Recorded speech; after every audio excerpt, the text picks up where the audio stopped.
कासिम अली शाह, जो कि पाकिस्तान के एक फेमस मोटिवेशनल स्पीकर हैं, उनके हवाले से कल से एक स्टोरी बहुत वायरल हुई हुई है कि उन्होंने कल इमरान खान साहब के साथ एक इंटरव्यू किया और उस इंटरव्यू के अंदर उन्होंने इमरान खान से पीटीआई की तरफ से एमपीशिप की टिकट मांगी और इमरान खान साहब ने ये कहा कि अगर आप क्राइटेरिया पे पूरा उतरते हुए और आपके जो क्रेडेंशियल्स हैं वो क्राइटेरिया को अगर मीट करते हुए तो आपको ज़रूर इसके ऊपर टिकट दी जाएगी और आप डिज़र्व करते हैं, आप जैसे जो सिविलियंस हैं जो कि ज़्यादा अमीर बैकग्राउंड से नहीं हैं और मिडिल क्लास फैमिली से हैं, तो आप लोग डिज़र्व करते हैं और आपको यहाँ पर आना चाहिए। तो इस स्टोरी के हवाले से सोशल मीडिया के ऊपर काफ़ी मिला जुला तासुर लोगों का सामने आया। कुछ लोगों ने कहा कि जो कासिम अली शाह साहब थे उस सारे इंटरव्यू के अंदर उनकी जो बॉडी लैंग्वेज थी वो ज़्यादा इम्प्रेशनेबल नहीं थी और वो काफ़ी कंफ्यूज लग रहे थे। और वहीं पर कुछ लोगों ने कहा कि इस सारे इंटरव्यू का जो पर्पज़ था वो इमरान खान साहब से एमपीशिप के टिकट लेना था। तो वहीं पर काफ़ी मिले जुले लोगों के तासुर आए। तो यहाँ पर इसको डीकोड करते हैं कि एक्चुअली में ये स्टोरी थी क्या और किस तरह से ये कल से आज तक डेवलप होती आई है। तो सबसे पहले अगर हम बॉडी लैंग्वेज की बात करें तो ऑब्वियसली कासिम अली शाह साहब जो कि एक मोटिवेशनल स्पीकर हैं और अपनी सारी स्पीचेस अपने सारे लेक्चर्स के अंदर वो लोगों को ये बताते आए हैं कि इंटरव्यू के अंदर किस तरह से बैठना है, अपने आप को प्रेजेंटेबल पर्सनैलिटी किस तरह लोगों को साबित करना है और किस तरह से बात करनी है, किस तरह से अपना मुद्दा रखना है ताकि आप सामने वाले को आप अच्छा इंप्रेशन दे सको। तो वहीं पर उनके जो फैंस थे जो कि उनको सालों से फॉलो करते आए थे, उनको मानते थे, उनको अपना आइडियल मानते हैं, तो वहीं पर वो जो लोग थे वो यहाँ पर इतना इम्प्रेस नहीं हुए और वो यहाँ पर मायूस हुए कि उनका जो एक लीडर था, एक पर्सनैलिटी जिनको वो फॉलो करते थे, और वो इतने कॉन्फिडेंट नहीं थे जब वो मुल्क के लीडर के सामने बैठे। तो वहाँ पर ज़रूर उनको यहाँ पर मायूसी हुई अपने इस लीडर से जो कि कासिम अली शाह साहब हैं।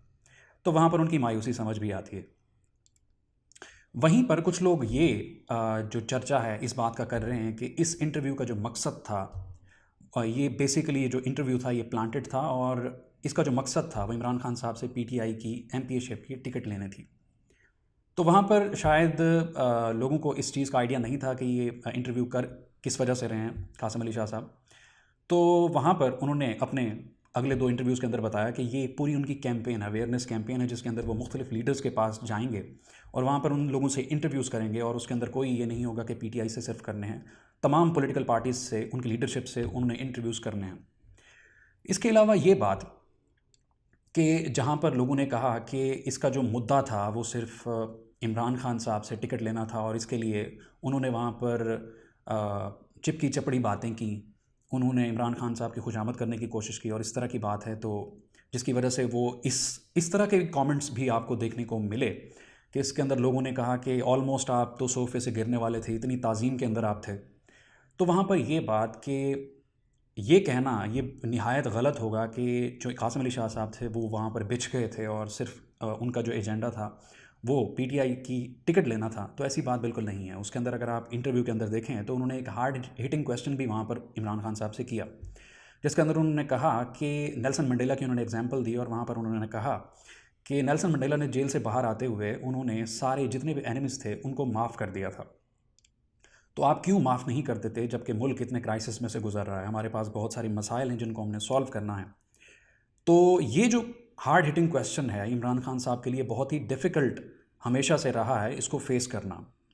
जितने भी इंटरव्यूज़ वहाँ पर जाते हैं, इस तरह की बात करते हैं, तो इमरान खान साहब को ये क्वेश्चन अच्छा नहीं लगता। अगर कासिम अली शाह साहब का ये एजेंडा होता कि इमरान साहब को खुश करना है हर हवाले से और उनसे जो है टिकट वहाँ से लेना है, तो कभी भी वो इस तरह की बात ना करते। तो इस हवाले से जो दूसरा दिमाग में एक सवाल आता है कि आया कासिम अली शाह साहब क्या वाकई पीटीआई या उसके टिकट में इंटरेस्टेड भी हैं कि नहीं। तो यहाँ पर 2-3 चीज़ें हैं जो कि हमें समझनी है। पहली बात ये कि इस तरह से अपनी अवेयरनेस कैंपेन का स्टार्ट ही इमरान खान साहब से करना, ये इस बात को जाहिर करता है कि इमरान खान साहब के लिए कासिम अली शाह साहब के दिल में स्पेशल रिस्पेक्ट है और इस तरह टिकट की बात करना वो भी इस बात का इंदिया देता है कि उन्हें कहीं ना कहीं ये इंटरेस्ट ज़रूर है पीटीआई की एमपीशिप के अंदर। इसके अलावा ये कि उन्होंने इस इंटरव्यू के बाद, हालांकि इमरान खान साहब ने उनसे कोई वादा नहीं किया था कि आपको टिकट मिलेगा, लेकिन उसके बावजूद उन्होंने अपने सोशल मीडिया पेजेस के ऊपर कासिम अली शाह साहब ने एक पूरी कैंपेन चलाई जिसके अंदर उन्होंने ये कहा कि इमरान खान साहब ने मुझसे वादा किया है, जो कि एक गलत नैरेटिव था और ये नहीं करना चाहिए था उनको। तो इसके अलावा जो दूसरी बात, एक इंटरव्यू के अंदर जो कि उन्होंने बाद में रिबटल के तौर पर रिकॉर्ड कराया, उसके अंदर जब इंटरव्यू ने कहा कि अगर आपको टिकट मिला तो क्या आप उसके ऊपर नहीं लड़ेंगे, तो उन्होंने यहाँ पर यह भी बोला कि मैं सियासत में आना नहीं चाहता, लेकिन उन्होंने बाद में इसको डिनाई भी नहीं किया। उन्होंने कहा कि अगर मैं नहीं लड़ता तो किसी ऐसे बंदे को बनाएं, और उसी के अगले ही सेंटेंस के अंदर वो अपनी क्वालिफिकेशंस देते रहे कि देखें जी मेरे पास जी मैंने 13 किताबें मैंने लिखी हैं, 4 किताबें मुझ पे लिखी गई हैं, इसके अलावा मैंने जुडिशरी को पढ़ाया है, मैंने ब्यूरोक्रेसी को पढ़ाया है, मैंने मिलिट्री को पढ़ाया है। तो उसके अंदर अपने वो क्रेडेंशियल्स दे रहे थे। तो मेरी गुजारिश सिर्फ इतनी है, मैंने टिकट नहीं लेनी। एक मिसाल, मैं नहीं लेता, मिसाल देता हूँ सिर्फ। अगर मैं टिकट नहीं लेता तो काइंडली उसको टिकट दे दें जो डिजर्व करता है। अब आप मेरी जगह पे आके सोचें, मुझे अगर आज कोई कहे मोइन के यार सीएसएस करो, उससे मुकाबले का इम्तिहान पास करने के बाद बंदा एसी लगता है, एसपी लगता है, मुझे बताएं कि मैंने इतने एसपीओ को पढ़ा दिया, इतने डीसीओ को पढ़ा दिया, मैं एसी डीसी लगूंगा? पहली बात। दूसरी बात, अगर मुझे को कहे कि जी दोबारा से तुम ना आईएसएस भी दो और काकूल में जाके ट्रेनिंग लेना, उसके बाद तुमने लेफ्टिनेंट बनना है और बाद में तुम कभी कर्नल बनोगे, मुझे ज़रा बताइएगा। मैं 98 लॉन्ग कोर्स में रिजेक्ट हो गया था, 99 लॉन्ग कोर्स दोबारा रिजेक्ट हो गया था, 2 दफ़ा मैं आईएसएसपी से नॉट रिकमेंड हुआ। अच्छा, उसके बाद अल्लाह ने मुझे मौका दिया है स्टाफ कॉलेज में पढ़ाने का, स्कूल ऑफ इन्फेंट्री में पढ़ाने का, काकूल जाके पढ़ाने का, तो मैं उन जो लीड कर रहे हैं उनका टीचर हूँ, वो मुझे अपना उस्ताद मानते हैं। ऐसे कितने एमएनए एमपीएस हैं उम्र में मेरे से बड़े हैं, ये मैं अल्लाह को गवाह बना के कह रहा हूँ। क्योंकि काफ़ी सारे जो ट्विटर के जो ऑब्जेक्शंस थे वो ये थे कि इनकी क्वालिफिकेशन क्या है, जिसके अंदर उन्होंने एक बेसलेस सा एक आर्गुमेंट दिया कि अगर मैं मिलिट्री को पढ़ा सकता हूँ, अगर मैं ब्यूरोक्रेसी को पढ़ा सकता हूँ, तो उनसे मैं ज़्यादा क्वालिफाइड हूँ, तो इस वजह से मैं क्वालिफाई करता हूँ इस पॉलिटिकल लीडरशिप के लिए। तो एक बेसलेस सा आर्गुमेंट था जो कि उन्होंने वहाँ पे दिया। और कासिम अली शाह साहब की पीटीआई से मोहब्बत इस बात से भी सामने आती है कि लास्ट मंथ एक कन्वेंशन के अंदर उन्होंने इमरान खान साहब जो कि एंकर हैं उनकी तारीफ़ की, और उन्होंने वहाँ पर बोला कि जब आप बोलते हैं तो ऐसा लगता है कि आपकी रूह बोल रही है, आपके सामने मैं स्पीचलेस हो जाता हूँ, जिस तरह से आप लोगों का गम बयान करते हैं, जिस तरह से आप अपना पॉलिटिकल नैरेटिव बिल्ड करते हैं और बात करते हैं, तो मैं आपसे बड़ा इम्प्रेस्ड हूँ, मैंने आप जैसा मुकर्रर किसी को नहीं देखा। इमरान भाई आपको बहुत दफ़ा सुना, मैंने टीवी पे भी सुना, लेकिन आज मेरा ये मानना है कि जो मैंने आपको सुना और जो महसूस किया और जो आपकी आंखों में देखा और जो उन आंखों में झांक के बड़ा बड़ा अंदर जाके देखा, खुदा कसम आपकी रूह बोल रही थी। तो आपको पता ही है कि इमरान खान साहब जो कि एंकर हैं वो किस पार्टी के साइड पे हैं और वो किस को डिफेंड करते फिरते हैं। वहीं पर एक जो चौथी बात जो कि काफ़ी मुझे स्ट्रेंज लगी पर्सनली, वो ये कि हर इंसान के अंदर खामी होती है, हर इंसान ख़ता का पुतला है, कोई परफेक्ट नहीं है। हर इंसान के अंदर शर भी होता है और उसमें खैर भी होती है, और जो इंसान जो सक्सेसफुल होता है, पॉपुलर होता है, उसका ज़्यादातर केसेस के अंदर उसका जो खैर होता है वो उसके शर से काफ़ी सिग्निफिकेंट होता है, जिसकी वजह से लोग उसे एक्सेप्ट करते हैं, प्यार देते हैं, उनकी फॉलोइंग होती है। और इसी तरह की जो एग्जांपल हैं वो कासिम अली शाह साहब हैं। लेकिन इस तरह के एक इंस्टेंस के ऊपर कि एक इंटरव्यू के अंदर उनकी बॉडी लैंग्वेज आपको ठीक नहीं लगी, या उन्होंने एक टिश्यू पेपर उठा लिया,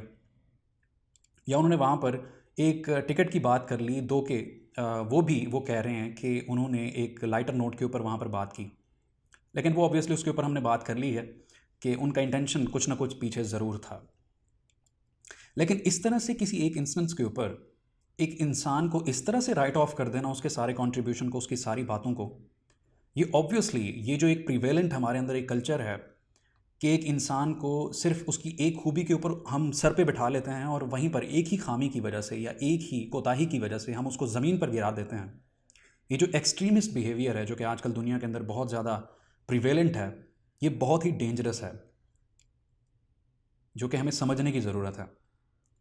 और वहीं पर ये बात कि जहाँ पर ये जितनी भी यूथ है उनको क्रिटिसाइज़ करने पर लगी हुई है इस एक इवेंट के ऊपर, आई एम श्योर कि इन्हीं में से जितने भी लोग हैं अपनी ज़िंदगी के अंदर कहीं ना कहीं इन लोगों ने कासिम अली शाह साहब के लेक्चर ज़रूर सुने होंगे। और मैं झूठ बोल रहा हूँ अगर मैंने ये बात की कि मैंने कासिम अली शाह साहब का कभी लेक्चर नहीं सुना अपनी ज़िंदगी के अंदर। मेरी ज़िंदगी के अंदर भी कोई वक्त था, 4-5 साल पहले की बात है, 5-6 साल पहले की बात है, जहाँ पर उनके कुछ 2 लफ्ज़ मैंने सुने जिसकी वजह से मुझे कभी हौसला मिला था।